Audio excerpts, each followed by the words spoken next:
Erica, how's life with the Cats? Life at the Cats is absolutely amazing. I'm really loving my journey here so far. Everyone's been so welcoming. The culture and what they're creating here is really good to be a part of, and I'm just so excited to be here. Were you still striving for that second chance at AFLW level? I don't think I was really looking at it. I was kind of content once my time at the Pies did come to an end. Obviously, I was quite upset by that, but reflecting on my career, I was pretty proud, and this opportunity came up, and it's obviously something that I jumped at. The door was obviously still ajar, and when Ben gave me the call, it's the best decision I made to come back, so very happy.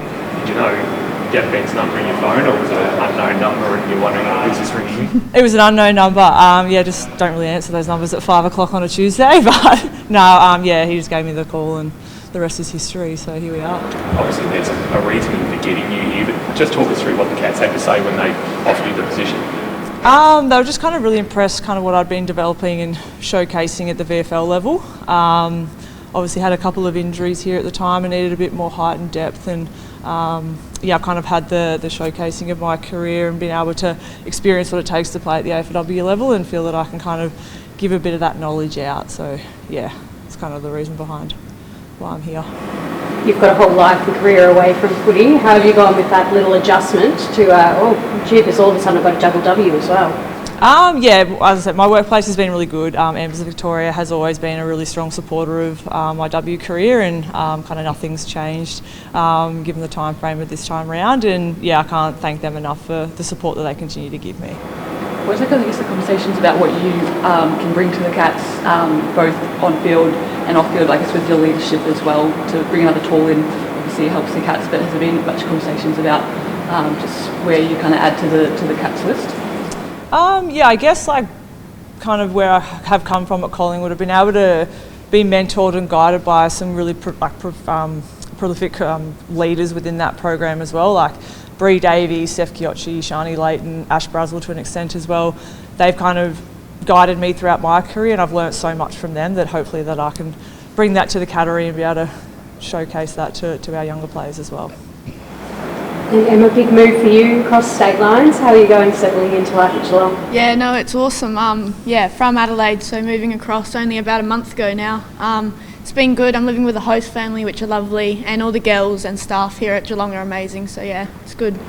And how were your emotions when you got that call up too? Because missed out on your draft, but here you are.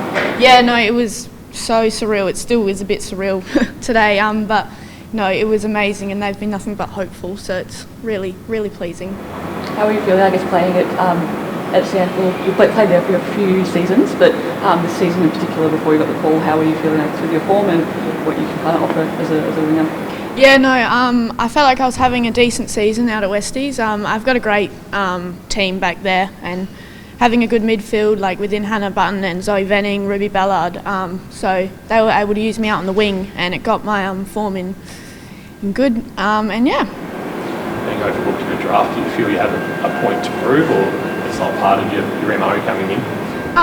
Not so much a point to prove, more just I am capable of playing at this level, and having the opportunity here is amazing. So just taking it in my stride, not more so point to prove, but just taking it. Did you get to see it at the centre of the season, or did you have to pull stumps on it early? I had to pull stumps up early. I think I played the first 6 games, and I haven't been able to play the rest, so Similar with you with the AFLW season? Yeah, I think I played to about round 5. Yeah, which is good. Yeah, I suppose getting some footy under your belt this year, obviously a lot of the Geelong girls won't have played since last year. I think you've hold your good step going into the practice matches and hopefully into round 1. I hope so. We'll find out. No, it was definitely good to be able to have some games under my belt. Probably haven't had the break that we needed coming off the back of a W season straight into pre-season, but they're looking after us here, so to making sure that we're fit and healthy, ready to go. Derby, tipping, what's it been like going against them and training? They're beasts. They're very strong. It's a really good competition, so brings out the best in all of us to be able to compete and then also develop each other throughout the game as well. And has there been anybody, that you've looked to beat in your first pre-season as well, how you've adapted to it, but also anybody that's taken you under their wing in a sense? Everybody's amazing. Someone who's I've been looking up to is Bowie. The way she goes about training, she's so lovely. She's only small, but like what she does at training, it amazes me. I remember my first training, she like tackled someone and I was just like, whoa, like this is scary, but no, it was good. And Emma, was there anything you wanted to work on in the front half of the year just gone to help boost your chances of getting onto a W list? Yeah, I got a lot of feedback about using my kick to my ability, so not just kicking it long down the line. So, and that was also feedback that I got from Geelong, so just using the short kicks as well as the long kicks, so yeah. So the Cats been in contact with you last year, were you in the mix there? No, not at all. I actually didn't talk to the Cats until, 2 months ago now, so yeah. Did you talk to any other clubs or? Yeah, I spoke to a couple of clubs, but nothing really came of it, so. How do you overcome that initial disappointment? Or did you go into the draft not going, I'm probably not finding a home? I didn't think I was going to get picked up. There was, spoke to a couple clubs and there was a couple conversations about, we might pick you up, but there was nothing certain. So, I didn't really go into the draft thinking of getting picked up. So when I didn't get picked up on draft night, I was obviously disappointed, but it just kind of, put that, eager into me to keep playing because I love the game. So, yeah. You sort of mentioned before, like it was tough last year to get delisted. How did you manage those emotions and kind of step past that to keep going? Yeah, that's a great question. Probably took a while to kind of work out what 2025 was going to look like. Obviously very different for the last 6 or 7 years, having been in a W program, and kind of once I overcame that emotional side of it and then reflected kind of on the career that I had, made it probably a little bit easier than coming into the Sandringham VFLW team, just being able to demonstrate what I've learned and be able to showcase that, and but also provide a bit of guidance and leadership to that such a young playing group. Kind of allowed me to see AFL and AFLW from a different perspective, which in hindsight probably made my football a lot better. But yeah, it definitely takes a little bit to get over that kind of emotional side, and everyone has a different journey to how they want to kind of deal with that, and yeah, I think I dealt with it in a pretty good way. Is there much feedback in terms of from the players over that decision?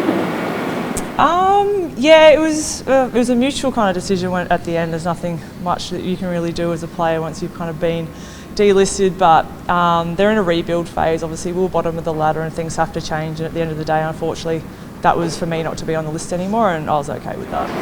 Were you tempted to call a pin at all on footy? Like, what made you pick up the ball? Yeah, I was tempted to not play this year. My partner coaches the Sandringham VFL, and he kind of kept prodding me and poking me to come down, and I came down and just kind of was in awe of the playing group, really. They're just eager to want to learn and get better, and after a few trainings with them, they're kind of the reason that I wanted to keep playing, at least at that level, maybe for another year. But yeah, I don't regret ever going down. I probably would have regretted not playing.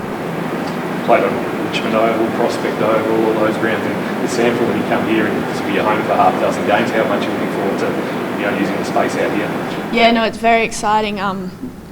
In Adelaide, not many ovals have a stand like this, so being able to train on here is just so surreal. So yeah, playing here will be amazing.